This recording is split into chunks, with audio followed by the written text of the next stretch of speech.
आप सभी का स्वागत है एमपीजी के पार्ट 2 विद केपी में। आज हम पढ़ने वाले हैं मध्य प्रदेश की प्रमुख पर्वत श्रृंखलाओं के बारे में। जैसा कि आपको बता दूं सबसे पहले कि मध्य प्रदेश की पर्वत श्रृंखलाएं पढ़ने वाले हैं हम। मध्य प्रदेश की प्रमुख पर्वत श्रृंखलाओं को दो भागों में बांटा गया है। कितने भागों में बांटा गया है? दो भागों में बांटा गया है। सबसे पहले आपका आएगा विंध्याचल पर्वत श्रेणी एवं सेकंड पार्ट आएगा आपका सतपुड़ा पर्वत श्रेणी। ठीक है दोस्तों, अब पहले बात करेंगे हम विंध्याचल पर्वत श्रेणी की। तो विंध्याचल पर्वत श्रेणी की अगर बात की जाए तो विंध्याचल पर्वत श्रेणी जो है वो छोटा नागपुर के पठार से लेकर, कहाँ से? छोटा नागपुर का पठार से लेकर आपके झारखंड तक फैली हुई है। कहाँ तक फैली हुई है? झारखंड तक। ठीक है। एवं सतपुड़ा पर्वत श्रेणी की बात करें तो वो आपका अमरकंटक से फैली हुई है। कहाँ से स्टार्टिंग है इसकी? अमरकंटक से। तो ये गुजरात तक फैली हुई है। गुजरात के राजपीपला करके एक पहाड़ी है, वहाँ तक। ठीक है। विंध्याचल पर्वत श्रेणी को ऐसा माना जाता है कि यह हिमालय जितनी पुरानी है, हिमालय पर्वत जितना पुराना है उतना ही यह पुरानी, हिमालय जितनी पुरानी पर्वत श्रेणी में आती है। इसके बाद में हम बात करें विंध्याचल की औसत ऊंचाई की। तो जो औसत ऊंचाई है विंध्याचल की वो आपको मिलेगी 450 से लेकर तो 650 मीटर तक। कितनी रहेगी औसत ऊंचाई इसकी? 450 मीटर से 650 मीटर तक की है। ठीक है। और अगर हम बात करें, जैसे हमने बात करी विंध्याचल पर्वत श्रेणी जो वो हिमालय जितनी पुरानी पर्वत श्रेणी है, लेकिन अगर सबसे पुरानी पर्वतमाला की बात की जाए, किसकी बात की जाए? सबसे पुरानी पर्वतमाला की बात की जाए तो सबसे पुरानी पर्वतमाला कौन सी होगी आपके? अरावली पर्वत। कौन सा रहेगा आपका? अरावली पर्वत, जो कि राजस्थान में है। कहाँ पर स्थित है? राजस्थान में। यहाँ पर एक नोट लिख लेना आप, या ध्यान देने वाली बात है कि जो 1000 मीटर से कम ऊंचाई वाले पर्वत श्रृंखलाएं या जो श्रेणियाँ रहती हैं उन्हें हम पहाड़ी कहते हैं। क्या कहते हैं?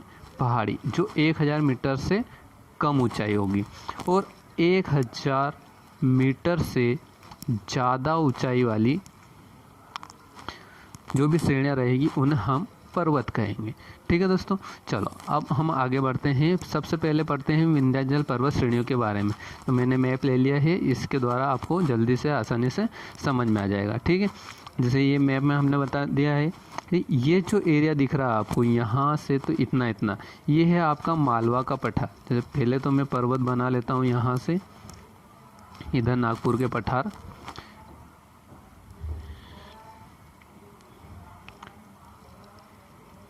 छोटा नागपुर का पठार, इधर झारखंड तक ये फैली हुई है। ठीक है। तो ये हमारी एक पर्वत श्रेणियाँ हमने बना ली। ये कौन सी पर्वत श्रेणियाँ हैं?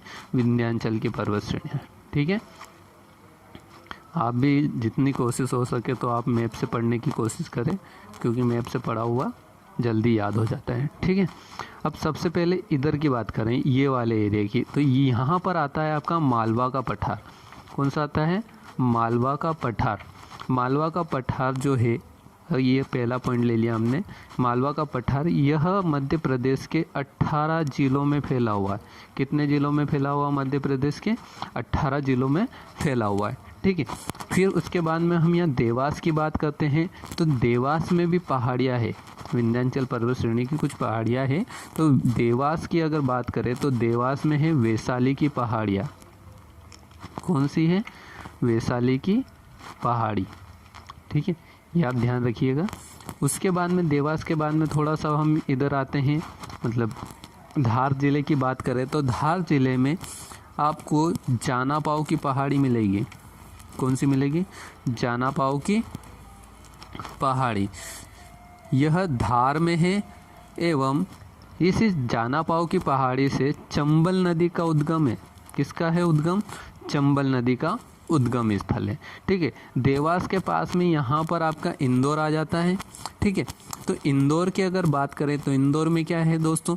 इंदौर में एक पहाड़ी है जिसका नाम है काकड़ी वर्दी पहाड़ी। कौन सी है? काकड़ी वर्दी।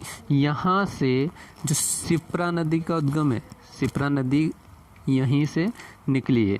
शिप्रा नदी जो उज्जैन, अगर उज्जैन का पूछा जाए कि उज्जैन कौन से तट के किस नदी के किनारे बसा हुआ है, तो वो शिप्रा नदी के किनारे बसा हुआ है, महाकाल की नगरी।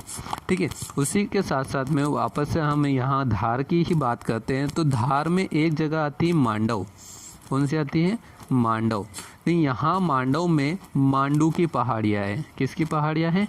मांडू की पहाड़ियाँ। कहाँ पर है ये? धार जिले में। ठीक है, अब एक चीज़ यहाँ पर धार में एक और है कि यहाँ पर एक ऐसी पहाड़ी है जहाँ पर बाघों का विचरण होता था। किनका विचरण होता था? बाघों का, वहाँ पर। तो इसलिए उस जो पहाड़ी का नाम दिया गया है वो दिया गया है बाघ की पहाड़ी। बाघ की पहाड़ी। ठीक है, और अगर आपसे पूछे ये कहाँ है, तो ये कहाँ पर है? ये धार में। कहाँ पर है? धार में। ठीक है, उसके बाद में हम थोड़ा सा आगे चलते हैं, जैसे रायसेन ज़िले में चलते हैं। तो रायसेन में आपको मिलेगा, भोपाल के पास में है रायसेन में, यहाँ पर आपको भीमबेटका की पहाड़ी मिलेगी। किसकी पहाड़ी? भीमबेटका की पहाड़ी। ठीक है दोस्तों, भीमबेटका की पहाड़ी के बाद में हम शाजापुर साइड चलते हैं। जैसे ही शाजापुर इधर मालवा का पठार है वहाँ, तो वहाँ पर आपको एक जगह है आगर मालवा। ठीक है, जिला है जो कि शाजापुर से अलग होकर बना हुआ है। यहाँ पर आपको जो मिलेगा वो मिलेगा खींचीवाड़ा का पठार। क्या मिलेगा? खींचीवाड़ा का पठार आपको देखने को मिलेगा। कहाँ पर? आगर मालवा में। ठीक है, उसके बाद में थोड़ा सा और आगे जाते हैं तो हमें यहाँ पर खींचीवाड़ा पठार के साथ साथ में उदयगिरी की पहाड़ियाँ मिलती है। क्या मिलती है? उदयगिरी की पहाड़ी, जो कि आपको कहाँ मिलेगी? विदिशा में। ठीक है दोस्तों, विदिशा में आपको उदयगिरी की पहाड़ियाँ मिलेगी। एवं थोड़ा सा इधर देख लेना ही है, यहाँ पर आपको मिलेगा अमठवाड़ा का पठार। अमठवाड़ा का पठार जो कि राजगढ़ में है। ठीक है, समझ में आ रहा होगा इतना आपको। ठीक है, इसके साथ साथ में जब हम रायसेन की ही बात करते हैं, जैसा हमने यहाँ पर देखा था रायसेन का कि भीमबेटका की पहाड़ियाँ मिलती हैं हमें रायसेन में। ठीक है, यहाँ भीमबेटका के साथ साथ में यहाँ पर सांची की पहाड़ियाँ भी मिलती हैं। सांची की पहाड़ी कहाँ पर मिलती है? रायसेन में ही मिलती है। ठीक है, अब इस जो विंध्याचल पर्वत श्रेणी है इसमें दो और इम्पोर्टेंट है कि यहाँ पर आपको विंध्याचल पर्वत श्रेणी के दोनों तरफ आपको यहाँ पर मिलेंगे भांडेर पर्वत श्रेणी। क्या मिलनी है? भांडेर पर्वत श्रेणी। ठीक है, भांडेर पर्वत श्रेणी पढ़ना आवश्यक है। यह रीवा, पन्ना और सतना जिले में फैली हुई है। कहाँ पर फैली हुई है? रीवा, पन्ना और सतना जिले में। ठीक है, और यहाँ पर आपको मिलेगी कैमूर की पहाड़ियाँ। किसकी पहाड़ी है? कैमूर की पहाड़ियाँ या कैमूर पर्वत श्रेणी की बात कर लें। ठीक है, तो यह आपके शहडोल एवं सतना जिले में फैली हुई है। ठीक है, अब ये कैमूर पर्वत श्रेणी की विशेषता क्या है? कैमूर पर्वत श्रेणी की विशेषता दोस्तों ये है कि यह पूर्व में सोन नदी एवं पश्चिम में यमुना नदी। ठीक है, इस कैमूर पर्वत श्रेणी के पूर्व में सोन नदी और पश्चिम में यमुना नदी बहती। इसके बीच में महान जल विभाजक का कार्य करती है। किसका कार्य करती है? महान जल विभाजक का कार्य करती है। ठीक है, महान जल विभाजक मतलब कि देखो क्या है कि ये पर्वत श्रेणी है, इसके एक साइड में तो सोन नदी बहती है और एक साइड में यमुना नदी। इन दोनों नदियों के बीच में यह पर्वत श्रेणी है। ठीक है दोस्तों, ये इतने में आपका ये यहाँ से लगाकर मालवा के पठार से लगाकर तो हम यहाँ छोटा नागपुर के पठार मतलब झारखंड तक अगर जाते हैं तो यह पूरा आपका विंध्याचल पर्वत श्रेणी के अंदर आता है। ठीक है, आई होप आपको समझ में आ रहा होगा। ठीक है, अब इसके आगे हम थोड़ा सा और आगे बढ़ लेते हैं। अब हम पढ़ते हैं सतपुड़ा पर्वत श्रेणी। किसके बारे में पढ़ते हैं? सतपुड़ा पर्वत श्रेणी के बारे में, जो सेकंड पार्ट था इसका। सतपुड़ा पर्वत श्रेणी की जो औसत ऊंचाई की अगर बात करें, ठीक है, किसकी बात करें, औसत ऊंचाई की अगर बात करें तो यह 400 से 1000 मीटर की है। ठीक है, कितने की है, 400 से 1000 मीटर। और सतपुड़ा पर्वत श्रेणी जो है अगर हम मैप में देखें तो यहाँ अमरकंटक है, अमरकंटक से इस प्रकार से नर्मदा नदी निकली हुई है और नर्मदा नदी के समांतर ही यह दक्षिण में फैली हुई है। ठीक है, तो नर्मदा नदी के समांतर दक्षिण दिशा में फैली है। ठीक है दोस्तों, और इसके बाद में अमरकंटक, यह कहाँ से कहाँ तक है, तो जैसे मैंने पहले बताया था, यह कहाँ से, अमरकंटक से, जो कि मध्य प्रदेश में है, से लगाकर तो राजपीपला की पहाड़ी आती है। किसकी पहाड़ी, राजपीपला की पहाड़ी, जो कि गुजरात में है, तक फैली हुई है। कहाँ तक फैली हुई है, सतपुड़ा पर्वत श्रेणी अमरकंटक एमपी से राजपीपला गुजरात तक की फैली हुई है। ठीक है, इसकी औसत ऊंचाई मैंने बता दी आपको 400 से 1000 मीटर की है। ठीक है, और अगर हम सतपुड़ा पर्वत श्रेणी को देखें तो इसे 3 भागों में बांटा गया है। कितने भागों में बांटा गया है, 3 भागों में बांटा गया है। ठीक है, अब 3 भागों में बांटा गया है तो पहला भाग इसका पश्चिमी, कौन सा भाग आएगा इसका, पश्चिमी भाग। ठीक है, या पश्चिमी सतपुड़ा इसे कहेंगे। ठीक, इसके अंदर क्या क्या आएगा, ये इम्पोर्टेंट चीज़ें लिखने लायक है आपके लिए, बाकी ज़्यादा ये नहीं। यहाँ पर सबसे पहले लिखना आप राजपीपला की पहाड़ी।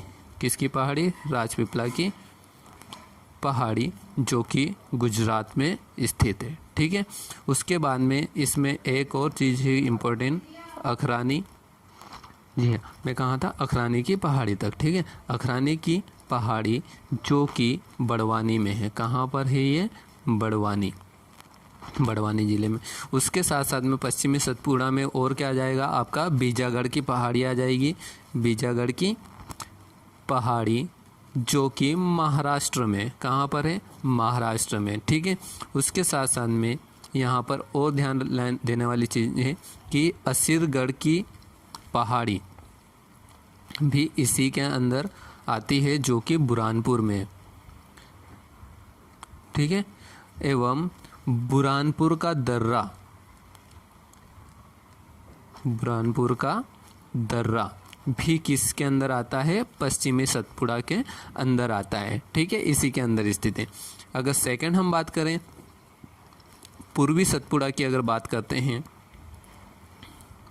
पूर्वी सतपुड़ा, ठीक है, तो पूर्वी सतपुड़ा के अंदर आपको काली भीत की पहाड़ियाँ मिलेगी। किसकी पहाड़ियाँ मिलेगी दोस्तों, काली भीत की पहाड़ी। ठीक है, जो कि बैतूल में स्थित है। ठीक है, यहाँ पर आपको एक धूपगढ़ एक जगह है, वहाँ पर महादेव पर्वत मिलेगा। पूर्वी सतपुड़ा के अंदर ही महादेव पर्वत धूपगढ़ में, कहाँ पर, धूपगढ़ में।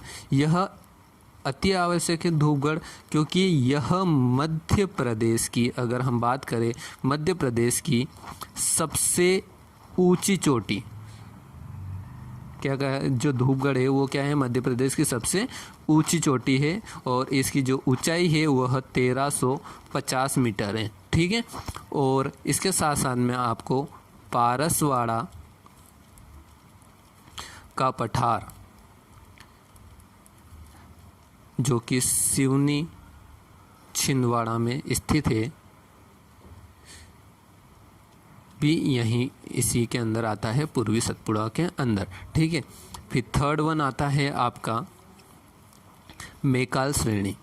कौन से इसमें बांटा गया है, मैकाल श्रेणी के अंदर। ठीक है, तो मैकाल श्रेणी के अंदर क्या आएगा आपका, पहले तो आएगा बेहर की पहाड़ी।